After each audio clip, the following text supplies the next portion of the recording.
అంటే 3 సార్లు ఏసిన వాళ్ళని గురుస్వామి అంటాం మామూలుగా. తెలియనోళ్ళేందంటే, ఆ 3 సార్లు ఏసా నేనే గురుస్వామి, 5 సార్లు ఏసా నేనే గురుస్వామి. అసలు గురుస్వామికి వాళ్ళని గురుస్వామి అంటారు. మేమైతే మా గురువుగారు అంటే ఇదంతా గూడా శబరిమలై మాటలు ఎవరు మాట్లాడినా, హ్మ్. శబరిమలై గురించి ఎవరు ఎంత వర్ణించినా, ఇదొక గురు పరంపరతో వచ్చే ఆచారం. ఇప్పుడు నేనెంత మాట్లాడినా నా గురువు ఎలా జేశారు, నా గురువు ఎలా వచ్చారు, నా గురువు ఎలా నడిపిచ్చారు, అదే పద్ధతిని మనం ఫాలో అవుతున్నాం. అయితే మా దగ్గర ఏందంటే 18 సంవత్సరాలు కంటిన్యూగా ఆయన మకర జ్యోతికెళ్ళాలి. మకర హ్మ్. జ్యోతి చూడాలి. చూసిన వ్యక్తికి అంటే కొన్ని పాస్ అవ్వాలని అందరికుంటుంది. కానీ అవును. మెరిట్‌లో రావాలనేది కొందరికుంటుంది. చెప్పలేం. కొందరికే వస్తుంది. అవును.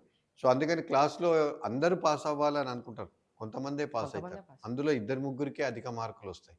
అందులో అధిక మార్కులొచ్చిన వ్యక్తి గూడా కొంత నేనే గెలిచానని గర్వంగా కొంతమందికుంటది. భగవంతుడు నాకు ఇది అవకాశం ఇచ్చాడనేది కొంతమందికుంటుంది. ఇది గురుస్వామి అవ్వడం కేవలం భగవంతుడిచ్చిన అంటే ఎన్ని అవకాశం. సార్లు ఏస్తే 18 గురుస్వామి? సంవత్సరాలు నిండిన వ్యక్తి హ్మ్. గురుస్వామిగా సంబోధించబడతాడు. మకర జ్యోతికి తీసుకెళ్ళాలి. హ్మ్. మకర జ్యోతి చూపించాలి.